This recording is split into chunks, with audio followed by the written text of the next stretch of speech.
Hello, everyone. I'm Ruba Abed, and this is a new episode of Marginalized Notes podcast. I think it's time for us to have a break from purely academic discussions. That's why our guest today is a storyteller, a writer, a human rights activist, and an educator as well.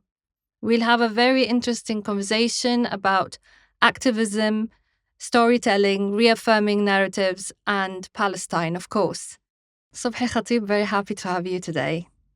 Thank you. Thank you for hosting me. Thank you, Ruba.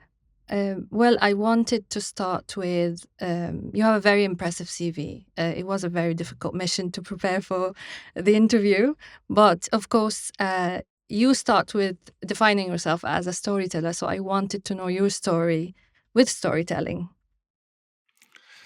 Well, it is honestly hard to define oneself when you do many different things and you wear many different hats. And even when you ask me to tell my story, that's even more challenging. Because as we know, stories have many different aspects, depends on which part we want to focus. So I could tell you my story as this child who was fascinated with communication, and we go from there. And I could tell you about myself as someone who discovered later how much human rights is important for him and how that became the thing I was working for more. So it really can go from many different ways, but storytelling as a word, I say, or as a label, is something that I started using about 10 years ago. Because 10 years ago, I came to the Netherlands, and when I came to the Netherlands, my wife told me, "Oh, there is this nice storytelling place. Let's go there." And I was like, "What does it mean, storytelling venue?" She said, "Well, a place where people tell stories." And for me, that was a bit of a weird concept. Like, you go for a theater, you go for a cinema, you go for something, but you don't go to hear stories, or at least I didn't think that's something. So I went there, and when the host was asking if anyone would like to tell a story from the audience after the storytellers have finished their stories, and I asked to tell a story, and he gave me the space, and I told the story, and he liked it, and the audience liked it. And since then, I used this title and I used this stage.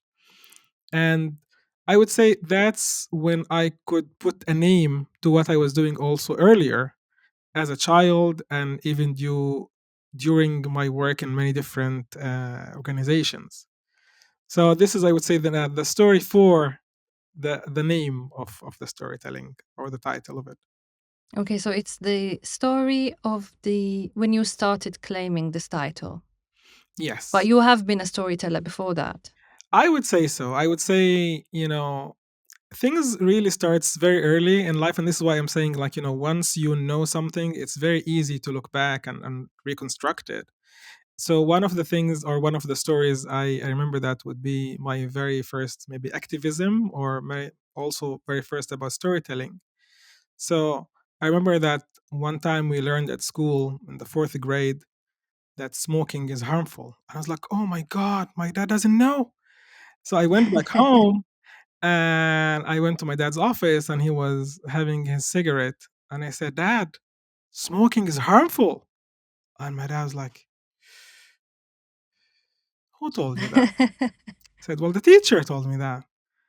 And he said, well, do you believe everything they tell you at school? You should put some critical thinking into that.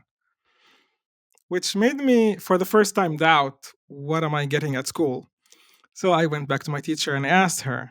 And she basically said, well, there's many studies to support that.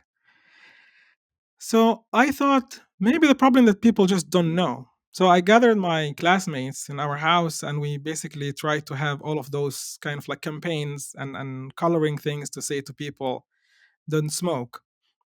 And I thought the best thing would be also to tell people stories about, like, the harm things of smoking as we have learned at school. Needless to say, that campaign wasn't a big success. I'm not sure how many people have quit smoking in my village due to that. But that can tell you about, like, the start of telling stories. Or Mhm. for me, it was also, there's also something about challenging authority. So I would be read some encyclopedias and information. I go to school and I will test my teachers on their knowledge on geography or history, on very random information. For me, that was also the thing that was putting me on stage. And that's something that I liked back then. And I think it also built in me this, I would say, wanting to have that attention, but also wanting to convey information while having the stage as well. So this story is not only about storytelling, but also about action, about expecting something out of that storytelling skill. Um, so how is I assume this was your first time, uh, maybe trying to engage with this aspect of storytelling. No, for me, storytelling, like writing, it's a medium that you use to convey Okay. something. And of course, you could also convey entertainment, and it doesn't need to be something with like a high moral that you want to say or some important information that need to be passed on. But this medium is something like any other medium. You have, I would say, the thing that makes you enjoy it, but also you need to work on it and to see how you can improve it as well. And I think this is one of the things that made me look at storytelling as something also completing writing in a different way. So I also like to write, but there are some things that you can do better in writing, and some others you can do better in telling. And we can see also this in how people consume media. You have people who like more audio or video, others who like more reading things. So I think it's about this creative outlet, I would say. But also in my case, uh, I like to also connect it to something that I would like to bring to the people. And it can be also sometimes entertainment, but it's not exactly the thing that makes me most motivated. Like, I find the joy is when you tell people stories about things that are important for you. So, for example, when we, I don't know, made the Hummus Academy, we talk about hummus, but that's kind of like the surface level, because the real thing we want to talk about is Palestine and the history of Palestine. So, in different aspects, for me, it's about like there is what do you wanna say to the people in between the lines. So I would tell you a story about my childhood, but Palestine will be in the background, or I will be saying something about I don't know, smoking, but it would be about social justice. So all of those are different ways or layers also to use when you tell a story, like any story that we see usually in the media as well. In your bio, and you just also differentiated between being a storyteller and a writer. Yeah. I've always assumed it's the same thing. It can be the same thing, but for me, because of course you can look at a storyteller as the person who tells stories regardless the medium. But I think maybe because of the way I got exposed to this medium 10 years ago, as I told you earlier, I kind of connected to the stage. So maybe it should be a stage storyteller, if that's maybe a good way to name it, and a writer. So for me, it's the difference between the stage and the performance and the writing. And those are the two different mediums. So, of course, I think not only writer, any poet or any even painter is also a storyteller in one way or another. But for me, I took it from this perspective of stage rather than anything else. So maybe I need to make it more clear what do I mean by storyteller. Mm. You just mentioned the Hummus Academy. Yes, Uh, Tell me more about it. Tell me how it began, because I think it's a very creative initiative. thank you. So Hummus Academy started a few years ago. Myself and other three Palestinians, Umayya, Marianne, and Muhammad, we started it. And the idea behind it was back then that you have many different events that are there to talk about Palestine. But we saw that those all events that talk about us Palestinians as victims. And And this is even before the genocide started. Like we're talking about 3 4 years ago. Which is also true, of course. We are victims of colonization, of occupation, of apartheid, of many different things. But we found that, like, those types of events also like bring some people who totally believe in your cause and they come, or people who totally against your cause and they don't come. And all the people who are in the gray area don't find it attractive enough to come. So we thought, Yeah. okay, how can we lure people who kind of like define themselves as apolitical and make sure that they will also learn about Palestine? So we thought, well, one of the things is gastro diplomacy. So doing diplomacy through food. And so we thought we do this Hummus Academy, which is a think tank about food and decolonizing cuisines. And we make those beautiful events. We really focus on beauty, on design, on taste. And while people are enjoying the Palestinian food and heritage, we also tell them about the story of hummus. And So for what is it? well, What I'm is not the the story of historian in the hummus? group. That's Umayya, but it's the hummus. Basically, like the recipe as we know it today have been consolidated about, I think, 800 years ago or so, because the lemon was the last thing that got into the recipe, if I remember correctly. And before that, before the lemon, which came from China, we had all the other ingredients in Palestine. And for us, we talk about Palestine, we talk about the hummus, and we connect them both, and also like the history of the people and the history of the place. But what we want to do usually in those events is to give people who come an experience that connects joy to Palestine, because those two words don't really connect much in many events. So when you think now about any event that you have attended about Palestine, again, even before the genocide, it will be about the bombing of Gaza. It will be about occupation. It will be about, like, very difficult topics and very real topics. And those, of course, need to be talked about in that way. But we try to fill the gap that is there, the gap that brings this word of Palestine and becomes a synonym, synonym to the word joy. Usually we say Palestine and you want to cry, but we want to create the other effect. You say Palestine and you smile and you're happy and you celebrate the culture of Palestine.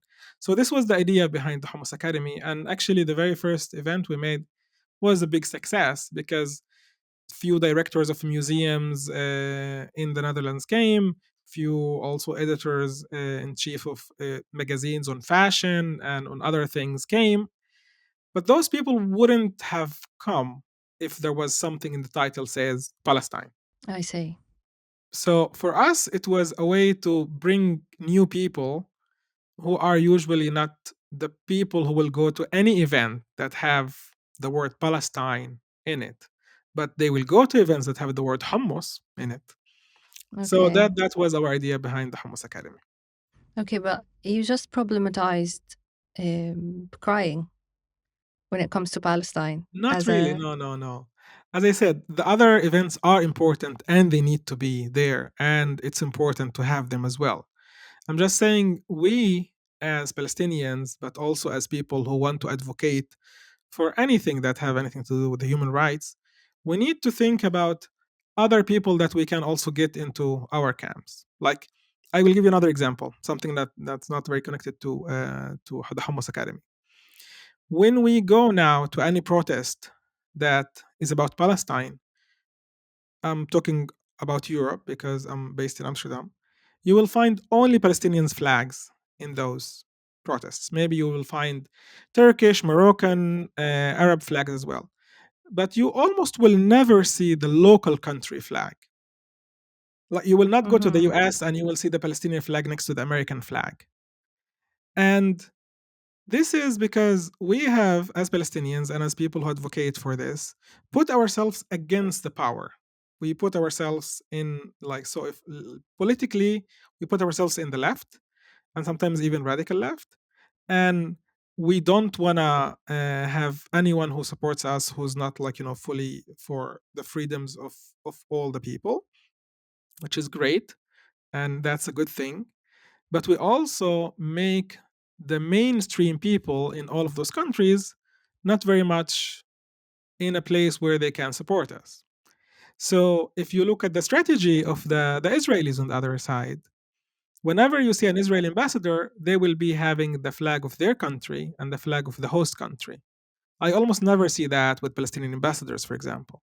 So here I'm talking about an image that we don't really work on creating, which is the Palestinian flag next to the Dutch flag, or the Palestinian flag next to the American flag, or the Palestinian flag next to, any of the countries you want to name, which are usually not really seen. Like if you even try to Google Palestinian flag and American flag, I don't know if you can really find many of those pictures or you see them on those protests. However, this is how narratives are written usually. They're written by you putting an image and repeating it and repeating it and repeating it. Israel always talks about themselves as the allies of the West, and they are the ones from the West, even though they basically made this their narrative. And this is how they also, it's easier for any mainstream person in any of those Western countries to relate themselves to those people. And I'm not talking here about, again, that there is one way of doing it right. I think there are many different ways, and I think every way that is done is blessed. But I'm talking about trying to create new ways of trying to get new people who are usually not your allies by default. Well, the vision of the two flags together with the Palestinian and the American, Palestinian and the Dutch, and so on, is not only a vision that doesn't come to mind, but is also rejected, I think.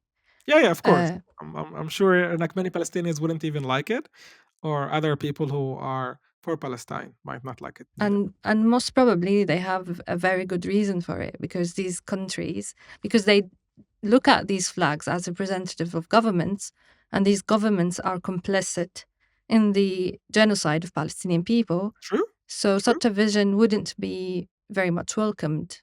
Which is understood. But again, we need to know how we can disturb this cycle, because this cycle starts somewhere and needs to end somewhere. Historically, not all of those countries were, strong allies of Israel. The very first country that actually, if you really look in the American archive, for example, uh, in the US, the support for Israel started later in I think the late 50s or even like the beginning of the 60s. It wasn't from the establishment of Israel.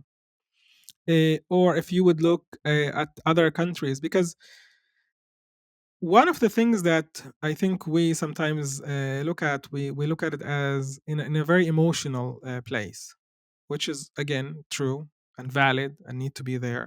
But we need to look also at all of those governments that they have interests. And if you know how to make those interests align, if you can have also the people more and more on your side, then you can work on it. Israel have realized, or the Zionist movement in general have realized in the very beginning that they need to work on their PR. And they worked a lot on their PR. And if we even look, the Zionist movement started in 1885 with the first Zionist Congress.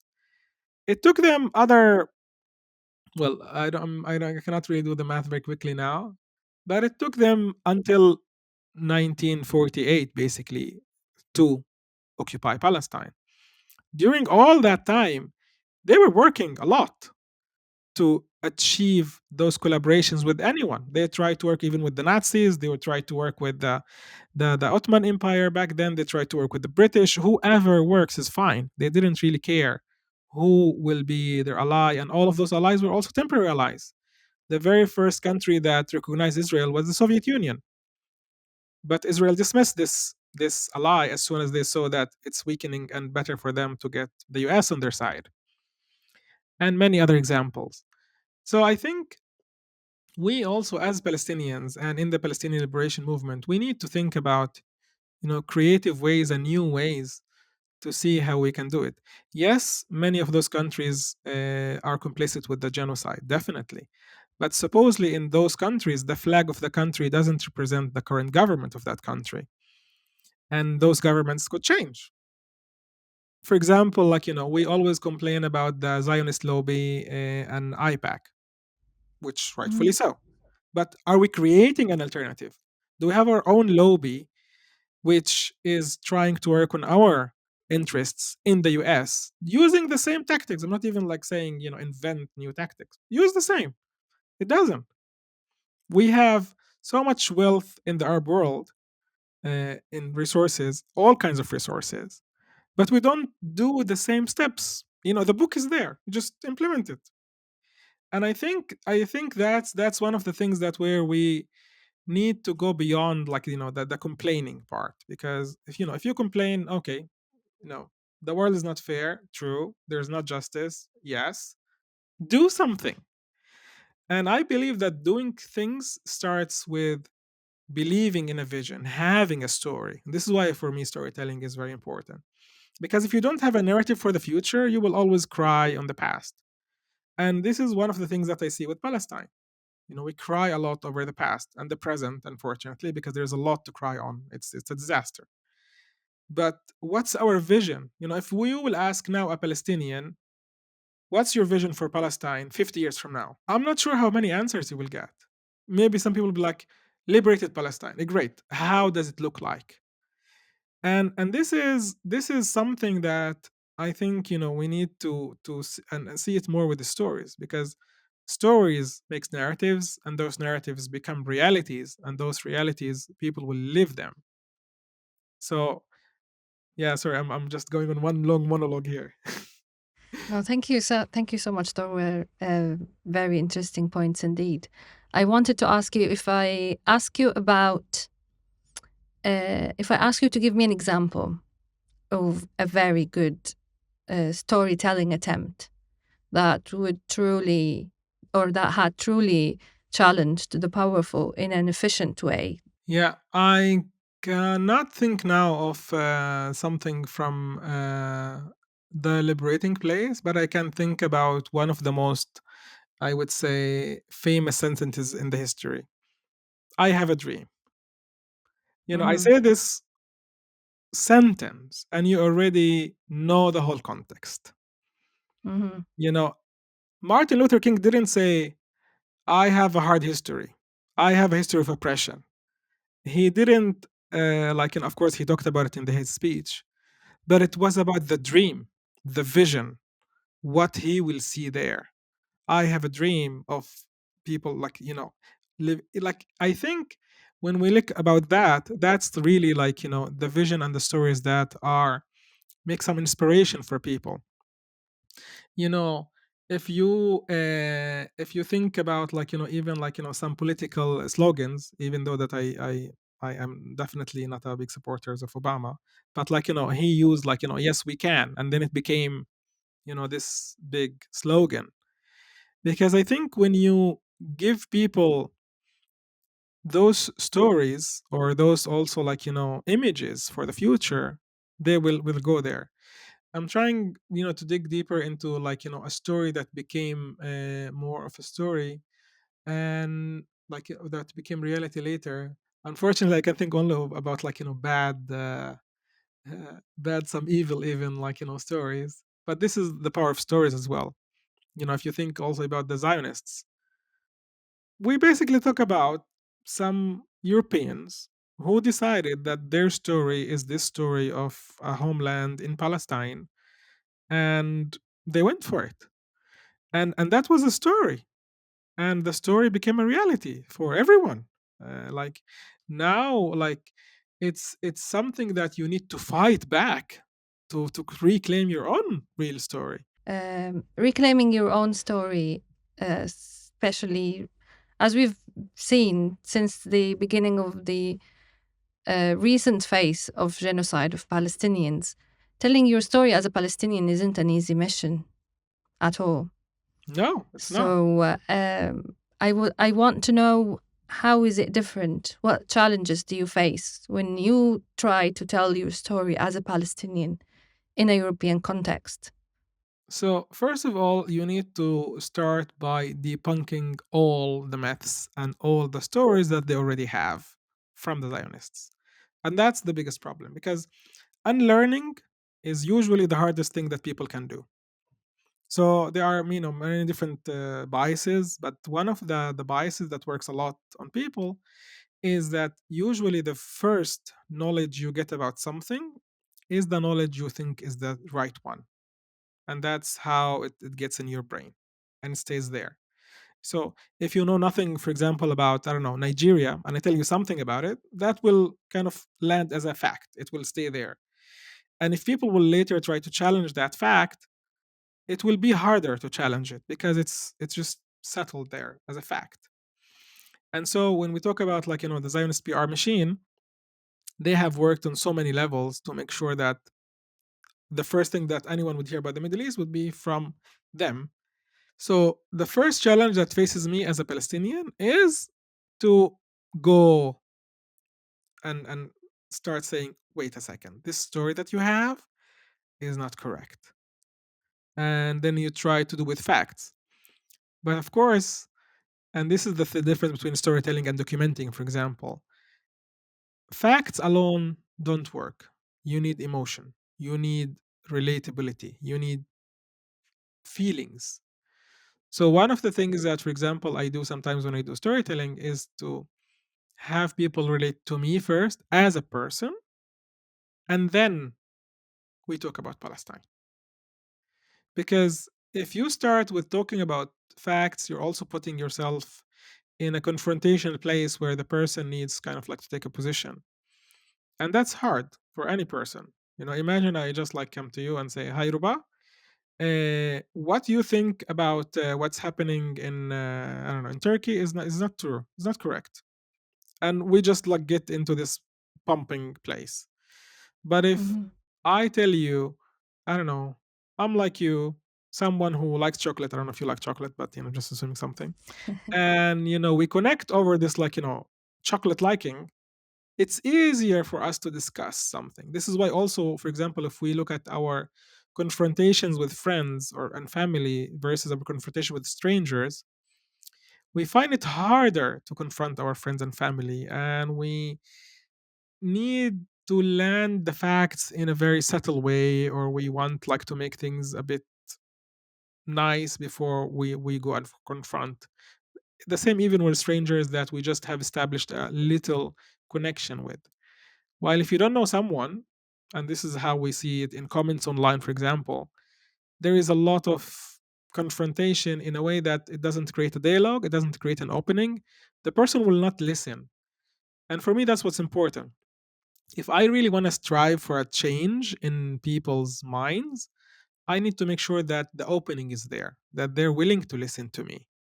And this is why also in the different campaigns and different works I do, I try to see where is the opening for that listening. Because if I will not go and waste my energy on convincing a pro-Zionist people or Zionist people. I wouldn't, because they have their convictions, I have my convictions, and we will just, you know, uh, bump into each other without no real, like, for me, if I will do it with someone, it's because someone else is listening. And it's important for me that that person listening gets something out of this talk, but it's not to convince the person in front of you.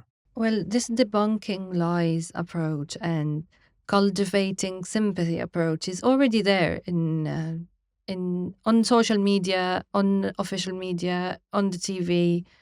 Um, yeah, it's already happening. How do you see that scene? Well, first of all, I don't see it really happening a lot. One of the things that need to be happening in any story, you need first of all to know who are the people who are listening to you. So if you were talking, for example, about Arab news or outlets that are very much covering what's happening in Palestine, most probably those people in the gray area don't watch those news outlets. I remember a few months ago, I met someone, and I don't know how we talked about things, and I mentioned Al Jazeera, and she's like, "What's that?" I said, well, Mm-hmm. it's a TV station. It's a and then like she continued talking. She's like, oh, that radio station you mentioned. I'm like, no, no, it's not a radio station. It's a TV station. And this person, she's Spanish, living in the Netherlands. She have nothing like in her consciousness about like anything in the Middle East really much. So she's not that person who consumes those stories in those platforms that you're talking about. So it's first of all starts with like where is your audience and how are you reaching them and how are you relatable to them. You know, if now I start telling you something that is very very harsh, it would be very hard to relate. This is also why some stories uh, kind of like label Palestinians, especially the ones in Gaza, as superhuman or and I kind of reject those titles because you want to humanize people, not to make them. And even by the way, also the other way around, the stories that makes Israelis and Zionists as like monsters and not humans, those also are problematic because those basically put this perpetrator as someone beyond human, which makes it also like hard like to say no, they are criminals and they need to be trialed and judged as criminals. This is not superhuman thing and like something that like you just like say they're psychopaths and that's it. So I think in any direction you tell a story, you need to make sure that you are showing also like the story in a way that would relate to your audience in a platform where this audience will be there. And when you talk about also relatability, I talk about like details, and this is where the details are relatable. And I think some of the people in Gaza are doing great work when they are in their social media. I follow so many people on TikTok, and I love how they show their daily lives. And I think those are the stories that deserve to be told. But if you see a story on a news item and basically the story between brackets says 300 people have been killed, how much emotion that affected you now? Not much. But if I start telling you about Walid, a child who's 5 years old, Walid is someone who really love mandarins and love oranges. And he was waiting for the winter like every year to have this mandarin. Walid have no one to give him the mandarin now. His parents were killed. Walid have lost his limbs. And when you think about Walid, you have an image now. Even though I didn't even describe how he looks like, and that you can even tell more. And this is the power of stories. But when I tell you, and this is also again like where we see it in a lot of Western media, whenever there's a victim in any of those countries, whatever things happen, the stories of all those people are being told again and again and again with a lot of details and interviews with their families and everything. You feel you know this person by now. While if I will now go to any Arab person who's fully with for Palestine or fully supporting Palestine, and I say, tell me names of 50 people who were massacred by Israel in the last 80 years, 50 names. It would be very hard to recall 50 names because Palestinians have been throughout all of those years the figures, the numbers. One of the books I really liked is At-Tanturiya, The Woman from Tantura by Radwa Ashur. And I love that book because it really personalized very much the Palestinian pain. And it shows it in this figure, which we follow throughout her life and all the characters around her. And this is the stories that need to be told more. Stories of loss, of hope, stories of love, of hate, stories that really make us people and feel the other people as well. Well, comparing the way how stories of victims is being told between the West and the East, um, if we look at there is a capacity for it. I mean, if we look at least at if we compare the percentages between victims here and victims there, they've got plenty of time to plan and tell as many stories as they want. But in our cases, I see that on social media, for example, social media influencers are trying to, maybe they're more powerful in conveying the Palestinian story to a wider context, to a wider, I mean, audience, by personalizing this pain. But also, these stories get to a level when they're not effective anymore. Well, I We've disagree there. heard so much of too much of them. I Yeah, disagree. please do. Yeah, yeah, and I tell you why I disagree. Okay. How many Holocaust stories have you seen so far? Endless. Like the amount of movies, documentaries, stories, news item, it's endless, really. Like, and this is something that happened during the same period that the Nakba happened. How many stories from the Nakba do we have? How many series? How many movies? How many? So this is like, stories are not something that you feel like, okay, we got enough. Humans live by stories. Like from the minute we're born until the minute we die, it's stories and stories and stories. We live stories. We hear it, we live it, we tell it, and so there is no really a ceiling for it. And so when we talk also about, like, oh no, those stories are not efficient. Again, stories to be efficient need to have different, I would say, rules for that efficiency to happen. So there's the stories, I tell. There's the stories you tell, which are great, but there's also a way to make sure that those stories sit in the conscience of people. And for that, you need bigger, I would say, resources, and you would need more of this repetition until an image will become a narrative, a story will become a narrative. And this will talk about, like, I distinguish between those two, because a story is a story on its own. But when there are many stories and they are repeated again and again and again, they become a narrative. And so, for the Palestinian narrative, we have many stories, but not are well documented. Not, if now I want to look for what happened in 1948, you will go on any search engine and you look for it. You will find, the facts, what happened with the armies, which villages that got destroyed. But how many personal stories do you know from the Nakba? Maybe two, maybe five, but there is not that richness in the productions that also maintain those stories. Mm. Why do you think?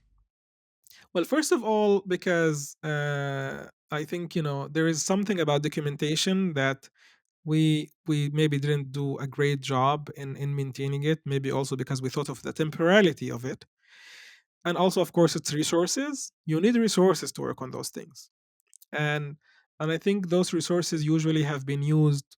And again, like, this is why I'm saying I'm not, like, complaining about people or like pointing fingers, because sometimes those resources need to be made on, humanitarian aspects, and then they were like other priorities. But I think, we have so many different people with so many different expertise that we can make sure that some will work on what's really needed now and some will work for the longer vision.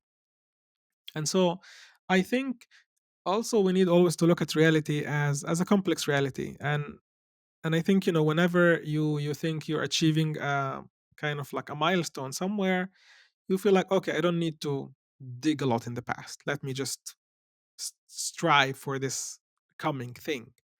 And I think this is was happening all along, in Palestine and other places as well. Like, if we look also at documentation in general in the Middle East, it's not something that we have a lot of it if we compare it to some other countries that have the resources for documentation, but also have the professions of people who like specialize in that. And I think this is something that maybe we didn't see the need of, or I don't really know the reasons. I didn't really dig into the analysis of it. But I think one of the things that we really need more of is to make sure that we capture the stories before they disappear. Because the people who lived in the Nakba are dying, if most of them haven't actually passed away yet. And we haven't captured a lot of those stories, and sometimes it's also very hard to capture the stories. Like, I can tell you about, I tried to ask my grandmother about the Nakba, and she was refusing to tell. And it was really hard process for me to get fraction of the images of what she have lived through. Because also you need, I would say, that ability of knowing how to get stories from people. I was 10 years old when I was able to get something from my grandmother. And I definitely didn't have the tools or the capacity to deal with the emotional flood that came from her when she talked about the Nakba. But this is something that, of course, you need other people to talk about and to tell you about. And luckily, we have some historians who are great in documenting. Unfortunately, not all of those historians, though, look at the personal aspect.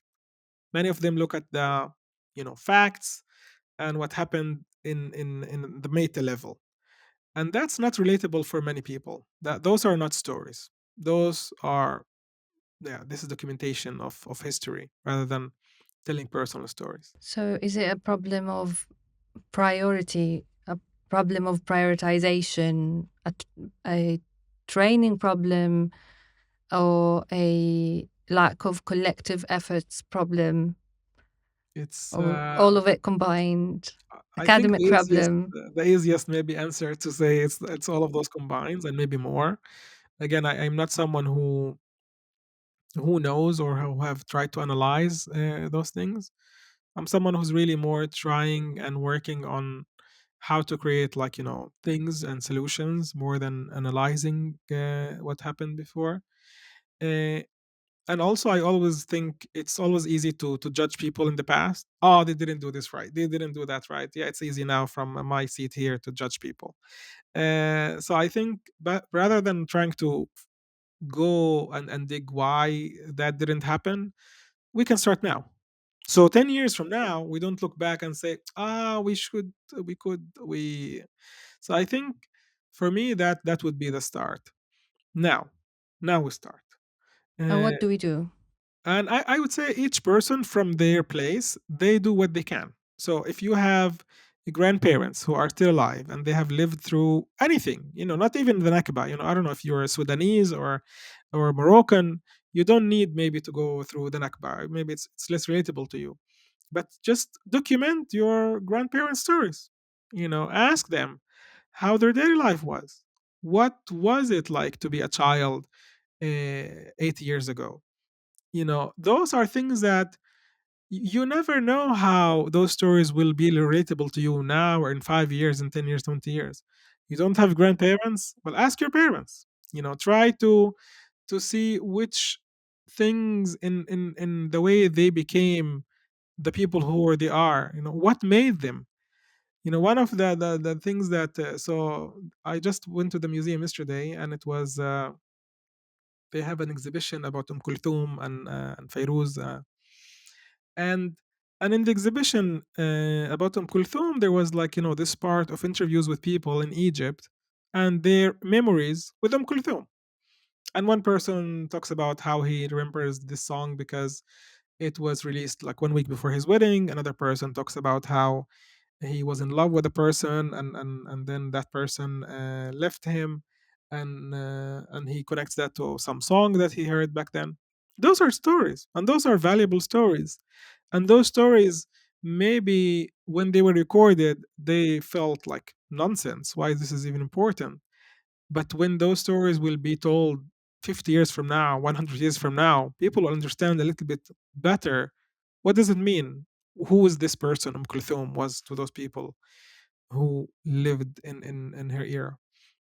So I would say record stories, ask people about their stories, and be curious, because a curiosity will also bring us one step further to understand who other people are, especially like the ones closer to us, and who we are. And if you want to use it as a tool for advocating for human rights, you need to know how to tell those stories to be more effective in your job. Because if your stories are all about facts, unfortunately, facts don't move people that much. So you need to think about what's your goal, first of all, and how you can achieve it. And again, you need to be creative, because if you do the things that you are seeing all the time not working, they will not work also with this time. So just try to be creative in the ways that will bring you happiness, I would say, and will bring the other people also like this feeling of being listened to. So, are you encouraging everyone to become digital activists then? Not necessarily digital, and not everyone needs to publish those stories. Some of those stories can be for yourself, and some people don't want to tell some stories, and they will take it with them to the grave, unfortunately. But you need to again know what do you want, and how you want to do it. One of the things I also try to make sure that we do things. I in the last few years, I feel the need also to have things are in Arabic more and more, and I feel like we don't have a lot of that. And actually, one of the things that I was working on in the last few months is a cards game I just created. Like this is a prototype. It's called Bisaraha, and it's a Mm, cards game with questions for people to tell stories. And I created that because I felt like whenever I meet a new person, we go into this like chit chat. And I was like, okay, I want the stories behind this person. Like, what are the stories of this person? And I found it like a good way also to relate to other people and to connect with them quickly through those stories. So I think it doesn't need to be like about a digital activist, and it doesn't need to be activism, and it doesn't need to be digital. It's just about thinking about the stories. Like, I think one of the things that really give me energy is to tell stories, and those stories usually also communicate values, and those values also communicate who we are and what we are. And I think we sometimes don't realize how much we change throughout the years. When I told you about my story with my dad and doing that action against smoking, that was when I was 10.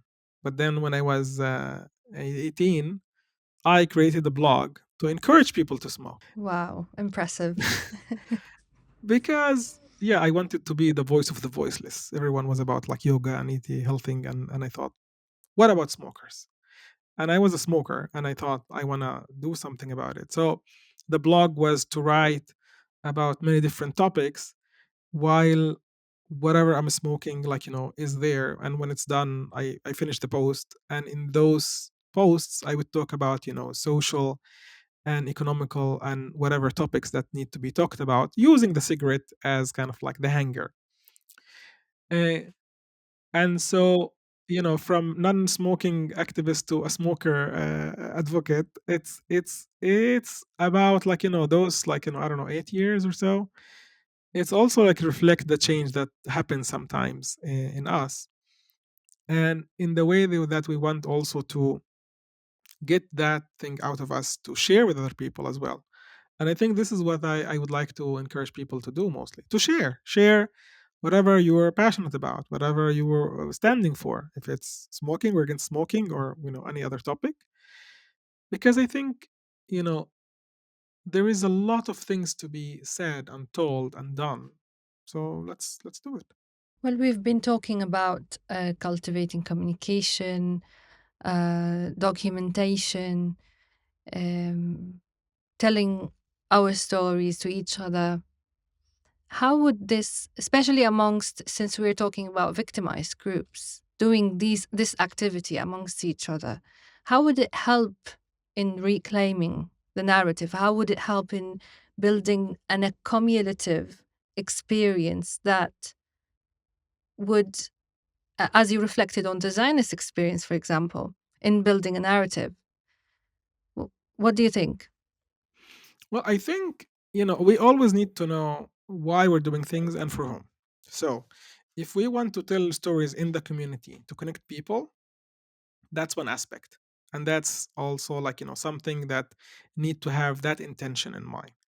If we want to like cultivate stories because we want to change some other people's opinion, let's say, or we want to advocate for something, that's another thing.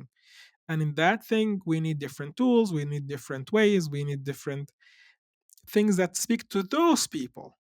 Because if you think that telling your story as you tell it to your friend, it will affect someone else, you are missing one very crucial point: reference points.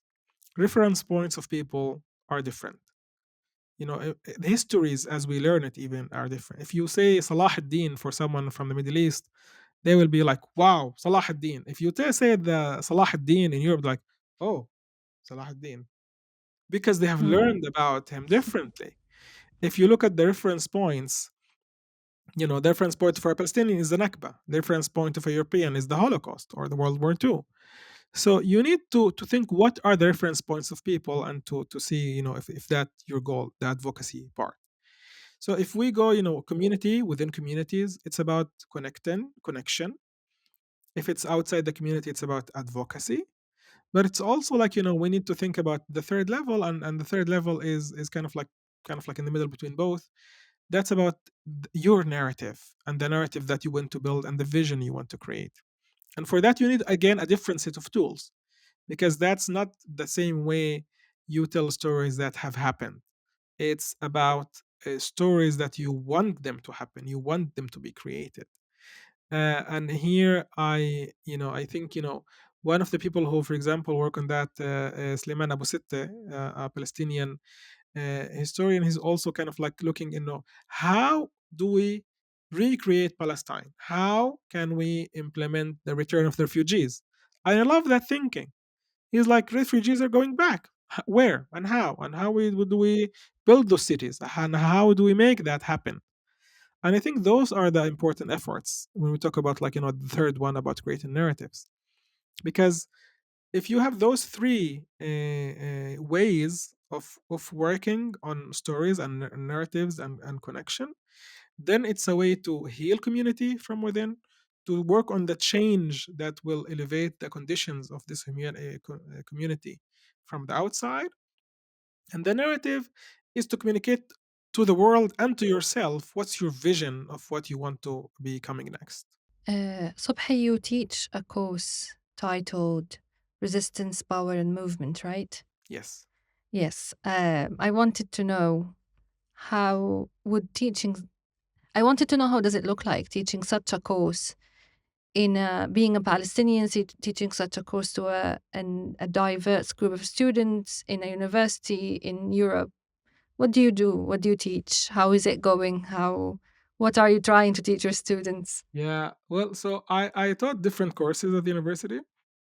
So this one we created, I don't know, 5 6 years ago. I don't remember actually when.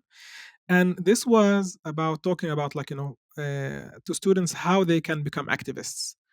and Oh, and yes, so we teach them we how need more of that. to.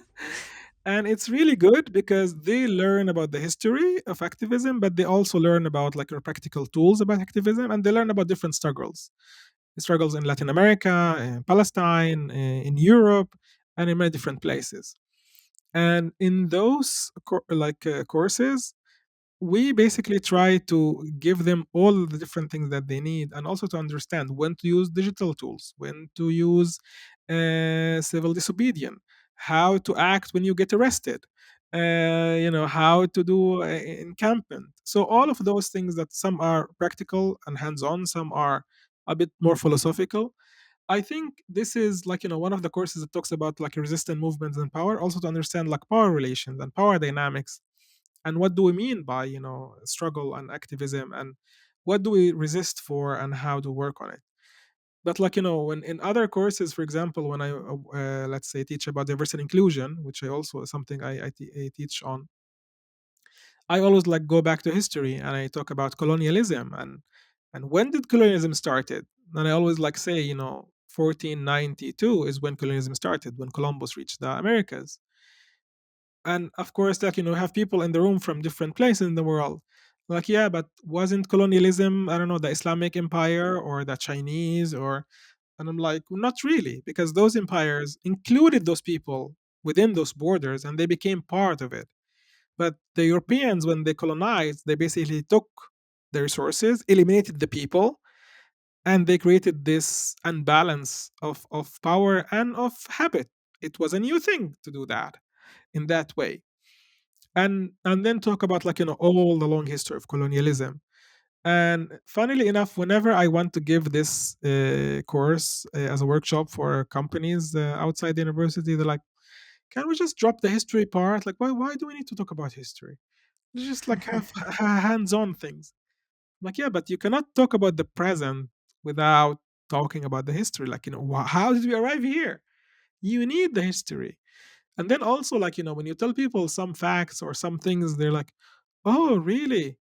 Oh, so, like, words like race and ethnicity, when those words have been created, why, by whom, like all of those different things that sometimes we don't even question, and we just look at our present as like the only present that ever have been, and we don't really have that zooming out to look at it. Or, like, in some courses where I focus more on the digital aspect, which might look away from those things, but it's not, because also digitalization, nowadays we talk about AI, and I gave this talk about AI on TEDx, I think 3 4 years ago, I don't remember, and it was about the programming of AI. It was about how not only unethical it is, but what we expect from such a bias creature that we are creating. And again, it's, as everything else, it's very easy to point the finger at the programmers. Ah, they're not good, they're racist, they're this, they're that, which is, can be true. But then we don't look at the bigger system and at the bigger picture and all of those data sets that they're using. And is there any regulation on those things even? So there are many different, I would say, courses that have many different things that I talk about. But I think in the essence, I try to talk about the complexity of things in a simplified way. So the world is complex and it's easy to make it black and white and it's easy to blame as well. But try to see how we can improve things and how we can work on it. And to put that into a frame that is workable, you need a story. And this is why I focus a lot, like, on the storytelling in all those different aspects, and on courses on storytelling as well, because for me the story you tell is also the story that convey who you are and where do you want to reach. And this is, I think, the most important thing when you want to solve a problem. Well, since you like simplifying things, can you tell me who's an activist? Ooh, I never thought about it, but I think an activist, a person who's refusing the status quo and want to change it, and they are not in a place of power. They're not in a place like a structural power that they can change it from there. I think that would be an activist in my eyes. So it could be anyone because there is sort of a weird energy about the word activist. So yes and no, not everyone or anyone. This is why I talked about, like, person of power. Like, I don't look at I don't know, Bill Gates as an activist because he is in a Yeah, of place of course. power. He might want to change things, and he is changing things, but he's not an activist in my eye. Or if I will say, is, I don't know, a Palestinian living in their own house is an activist just because they exist? No, because if that person is not striving to change something, they're not an activist. So I think for me it's like there's those conditions, like, that you are Mhm. wanting to change something, you And you're want to break acting on the it. status quo exactly, Hmm. and you're not in a place of structural power. And I'm saying structural power because powers will shift and they shift.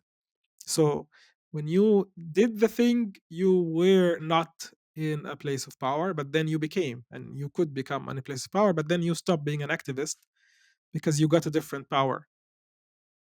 But this is my quick of my head definition. How does it look like being an activist?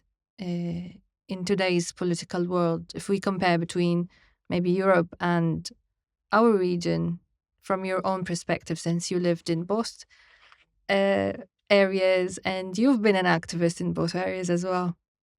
Yeah, I think it's what's the risk at hand? I think that's the biggest thing. Being an activist in Palestine, you could be jailed, you could be shot, you could be like there is a big physical danger on you, besides the emotional danger. Besides that, many people will tell you, oh, come on, nothing will change. Why do we even try? So, like, you have those voices that try to also protect you from a good intention, a good place, but they also basically tell you, just accept the status quo. Come on, just accept it.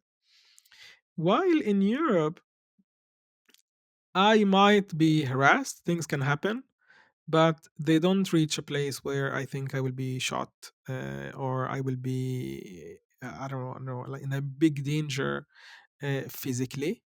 Of course, police can be very rough in different protests, or things can happen, but it's still safer than doing it in Palestine, I would say. Uh, and the other thing, I think the tools are different because, like in Europe, I look at activism as something you do to attract media attention and to change people's opinions and minds in order for them to influence their politicians in order for things to change on a policy level. While in Palestine, you're not convincing anyone because those politicians are, they're not really there for you, and they will not listen to you. So your goal is kind of like to show the outside world what's happening and to resist in a way.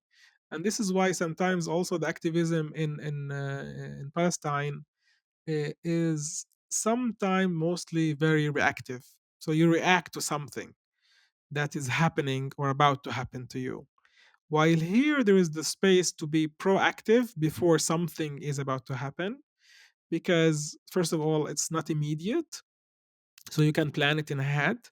And second, you have the space to, because you're physically safe, you have the space to, sorry, to dream a bit and be a little bit even more creative, I would say, uh, because also there are like other resources, and because there are other tools, and you are in contact with other people that you can learn from. So in Palestine, you learn from other Palestinians, but in Europe, you learn from other immigrants, from other experts, from many different people who have either lived resistant themselves in different places of the world, or people who have worked with many different activists who can also feed into you. So a few years ago, I actually became a regional specialist for an organization here in the Netherlands called the Het Actiefonds, which is an organization that gives money to activists to do their activism. Wow. Yeah, I also didn't know that such a thing exists, but it does. And when they called me to join them, I was like, wow, you give activists money to do their activism? And they're like, yeah, yeah, we do that. And we give them also like trainings and expertise and things. And I was impressed that such a thing even existed. And then I go there to the meeting and I'm meeting other five people who have been activists or have worked with activists, and they tell you about like tactics to be done in Myanmar and things that need to be done in India this way, and in Kenya we do it. And you learn from different activists in different places and from different also causes. uh, and so now I'm there like every month we are meeting to decide to whom to grant money and not to grant money. We basically support That's an everything. important question. Okay. Yeah, the only thing we don't support is money to buy weapons. But like it's really like then you have this range of freedom to do many different things, Hmm. uh, and then you can also think about creative actions. And there were many creative actions that like we got to see. So I think this is really the main difference between being in Palestine and being here: the exposure to experience. This sounds very interesting, but also, and maybe sounds empowering at the beginning, but also it gives me a sense of, it is also disempowering actually, because it indicates a lot of challenges that activists face in our part of the world. The global south in general, thinking about an activist in India receiving funding from Europe based NGO, and you think, oh my God, what's why? Just why? Why does it even taking place? So I want to know from you, because you also give different kind of trainings on digital safety, digital rights, and so on. So I want to know in general, uh, not only what the challenges activists face in our region, but also how to overcome them in a way that is empowering, and there is no gratitude to any outsider party. Yeah. So to give the clarification, we give the money and that's it. So there is no reporting back needed. There is no conditions. There is nothing basically. You just like Hmm. tell us what you want to do. We give you the money and you do what you said that you will do, and we trust that you will do it. Basically, Okay. because it's very much based on trust. Mm. And actually, like the way we do it is very much in a vetting process. Like, do you know an activist that know an activist that know you? And some people, for security reasons, they don't apply with their names or with their details, which we respect as well, because again, like in our region, things can go in a very bad way. This is also why we use like very specific software to meet, so things are not like the data is not like going to the US or somewhere else, if whatever it will get hacked. So we're trying to do our best also to make sure that making the safety of the recipients and of ourselves possible. uh, why? Yeah, the world is not fair, unfortunately, so we try to minimize the inequality in it. So we give the money and then that's it. And also, for example, we don't interfere in the action. We don't say, yeah, but maybe you shouldn't do this, maybe you should do that. We don't do that. That's against our policy. You come with a request, we just say yes or no. And if we see you need training, we say, listen, we have another activist group that's about to take such a training, are you interested? So because exactly from that place of not really repeating that colonial mindset, and not from a place of trying to have like a power dynamic which is up down. It's very much we are in the service of people who want to be served, and they just need the resources for it. When it's about the what's activists in our region face, uh, the more really you zoom out, you see how similar things are. I Hmm. deal with activists from Kazakhstan and from Iran and from Jordan and from Turkey, but also from Ukraine and from Poland and from other places. And you really see how similar the struggles are, how similar the the the, the longing for justice is as well. And so I think what we try to do sometimes is really connect different activists from different regions to learn from each other, because I think one of the things that I lacked, at least as an activist when I was in Palestine, was other people to brainstorm with, to know what have they done and it worked or it didn't work, or just like to brainstorm to have a different perspective. And so they do that with each other, they don't do it with us. And not with us, the NGO based in Amsterdam, as you said. They do it with each other, and we're not really even involved. We just, are you interested to meet others? Yes. This is the contact details. No. Okay.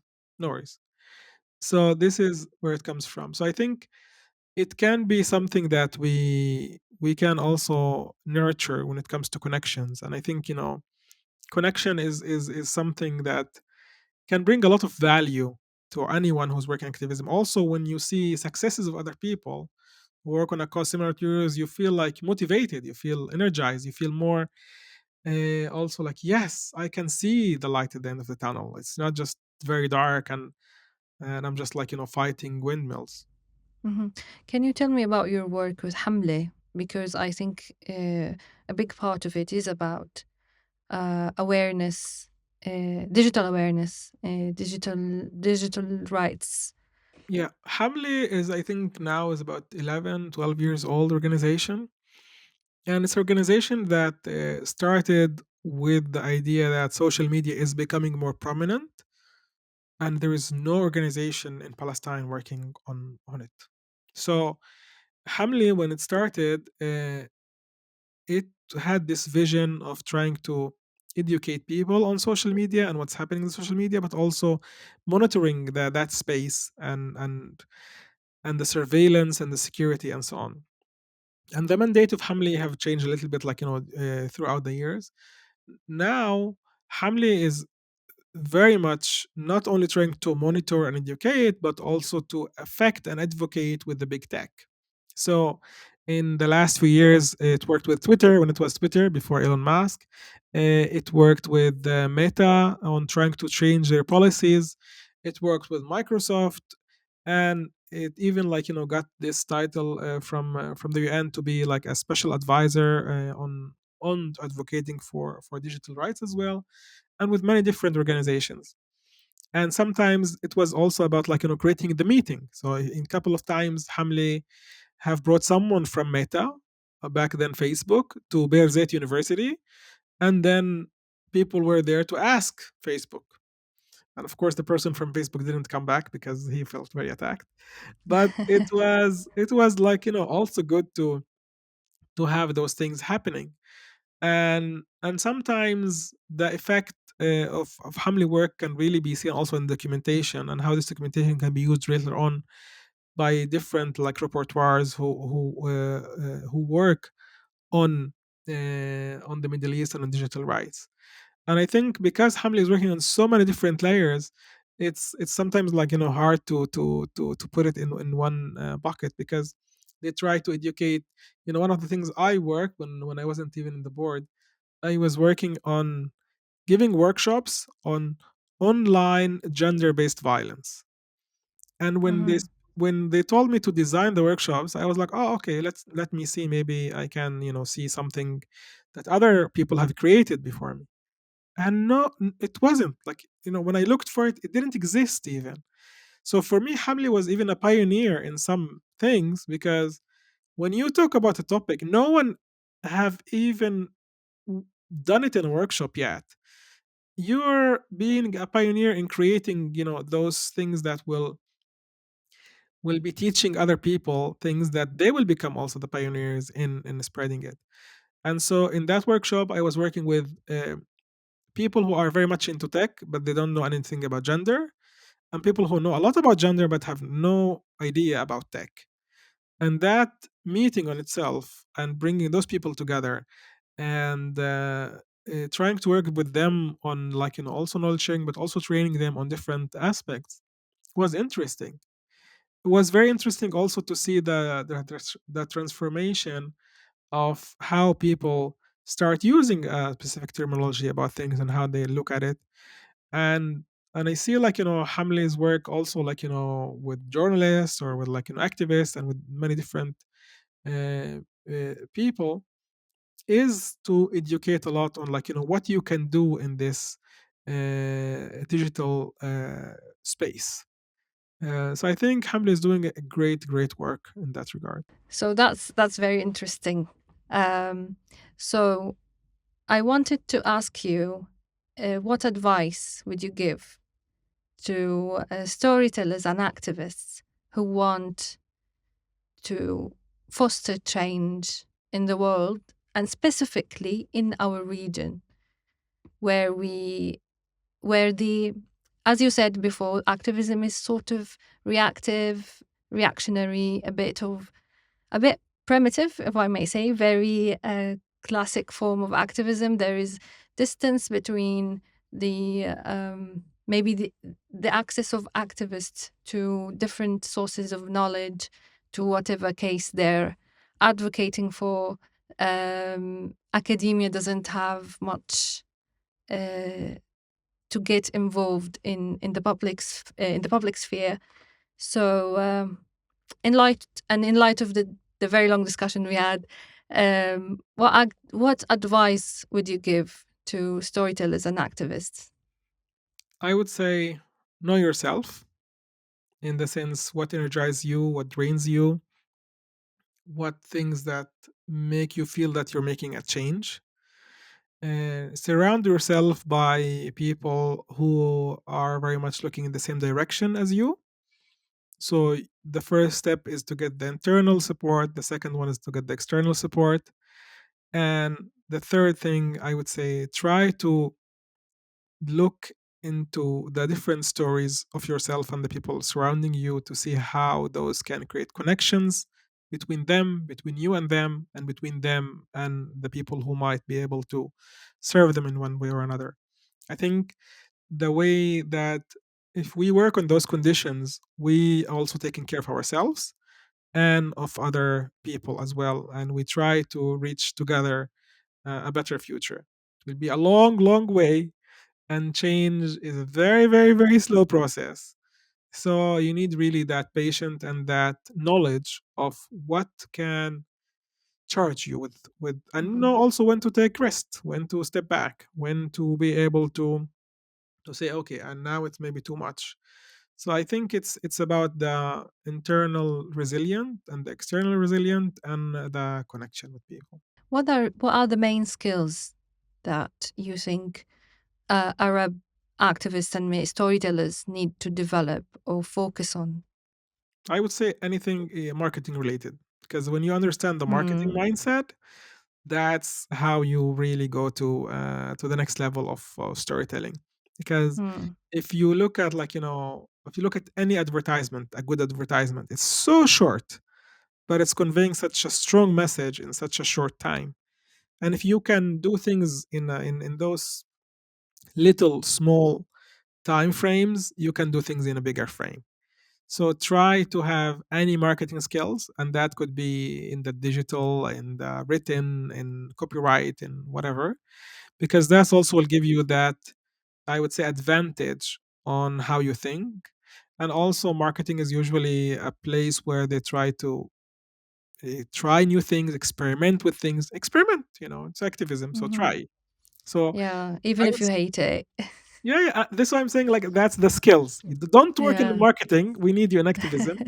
But I think it's really about, like, really, like, if I think about my way of developing, working in marketing communication was one of the things that really enhanced my knowledge a lot, to understand what means ideal customer, to understand what's the ripple effect, to understand the different matrices, to also measure your impact. All of those things are tools that can really help you. And I think, we need to understand that usually things are invented in the military, then they go to the how do you call it, the commercial sector, then they go to the nonprofit sector, and then they're studied in the academy. So if you really wanna be, I would say, a step ahead, well, we cannot do the military part, so just, like, try the commercial part. And this is why I'm talking about, like, the experimentation, the creativity, because if you can be able to be one or two steps ahead from the ones who oppress you, or from the ones that you are trying to compete with, that's your added value.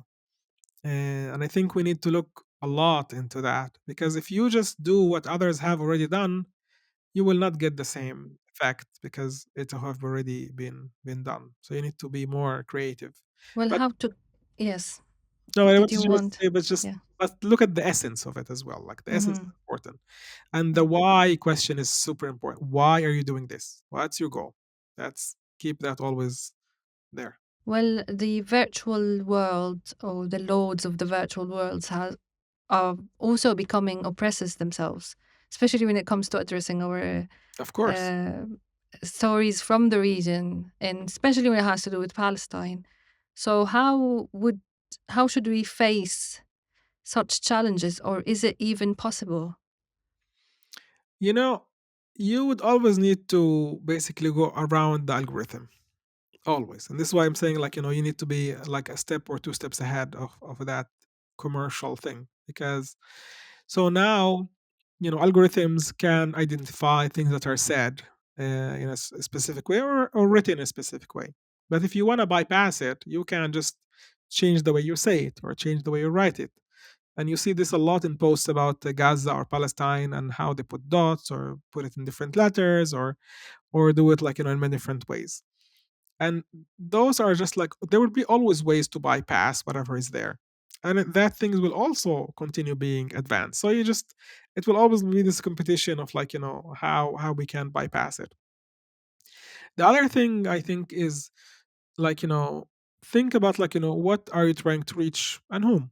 So if your goal is to reach I don't know, people to identify or understand what's happening in Palestine, great. Do you have a call of action for them? Do you want them to donate? Do you want them to change their mind? Do you want them to just spread your message? Is your message is actually a message of someone from Gaza? Because it's good to amplify and echo the voices that are already there. You don't need to create your own voice. That's also another thing, but maybe that's a topic on its own. Allyship. Know how to be a good ally, because Mm, some people, especially in the West, put themselves under the spotlight as an ally, and that's a bad alliance, because your job as an ally is to put the other person who is struggling under the spotlight. So that's also what should be done in the social media places. Just echo other people's voices who have that cause. You don't need to add your 2 cents. You can save it for yourself, or you can do it in some other place, but make sure you're also giving that space for the people who need it. So those are few of the things that come on the top of my head, just to say it. mm. Well, I have a last question. Yes. Um, well, my final question has to do with your experience, reflections on experience being an educator, a Palestinian educator in a European context, and engaging with students on topics like resistance and activism and so on, and witnessing the pro Palestine protests in a European context. I wanted to know your reflection on what you've seen and if there are any lessons to be learned, whether on a personal or a collective level, from the students' movement. Well, I would say, there are things that are heartwarming in what students are doing in different campuses, and I can talk about Amsterdam because I'm here and I have been to a few of those campuses, and I'm always glad, like, to talk there and to engage with students there and to talk about, like, what's happening in Palestine. But many times, I'm surprised of sometimes the lack of knowledge, but sometimes the how much knowledge there is. So it really goes both ways. Hmm. And and I think this is something that maybe like one of the reflections is to try to understand where the person in front of you stands in the sense of knowledge. Of course, you know their position because they are there. But the knowledge is important because if you are supporting Palestine, but you don't know much, that sometimes can be risky. Because if you are faced with a question or two, you might be paralyzed or you might fall into a trap. So you need to build your own knowledge and educate yourself the best way possible. One of the things that I didn't see much, unfortunately, is the sentence "I don't know," and this is, I think, something that need to be happening more. So people say, "I don't know," tell me, educate me, and maybe I will tell you, go educate yourself, and give you some resources. But it's something that is really important. One of the things I like a lot about it is the courage of the students. I just really admire this courage, and I admire that some of them know that they will face really big issues within their universities, and you see it in the staff. There are many people in the staff of the universities that I know personally, and they are fully for Palestine, but they don't say a word, not in meetings, not on social media, not in protests, nowhere. And I don't want, again, I don't want to be judgy, and I don't want to blame people, but I feel sometimes like, come on, just say a word, say something, do something. So when I look at students who are at the very beginning of their career and their life, and they're really like basically risking everything because they stand for something, and on the other hand you see people who are well established and they might lose a little bit, not a lot, and they don't say a word because they just don't want to upset this person or that person. That's in one way make me really admire the students, and at the same time also kind of like not be very happy with the staff. On the other hand, also I would say, like, what other personal reflections. One of the things that that is also like a reflection that I see it sometimes, but I like to see it more, is connecting Palestine with other causes that are worldwide and with other struggles and with other topics. I think this makes the Palestinian case even stronger because, you know, we want people to have a solidarity with us, but we should also be in solidarity with other people. And I think this is something that we need really to look into a little bit more as Palestinians and as people in those activist circles. Because if you speak about Palestine, but you don't mention Congo and you don't talk about Sudan and you don't talk about other places and other struggles, then you are a bit too much self-absorbent. And it's understood because we're in a very critical place, but solidarity also, like, feeds you when you, as we talked about, like connection as well between activists. So those are the few reflections I could think of. Lovely. Thank you. Thank you so much, Subhi. I really enjoyed our conversation. I hope you did as well. And have a very pleasant day. Thank you very much for hosting me, and thank you for this lovely conversation. It's two-way conversation eventually, and was pleasure. Thank you very much, Ruba. Thank you. That's it for today. Thank you so much for listening. I hope you enjoyed the conversation as I did. If you have any guests that you'd like to recommend, please feel free to email us. And until next time, please take care and see you soon.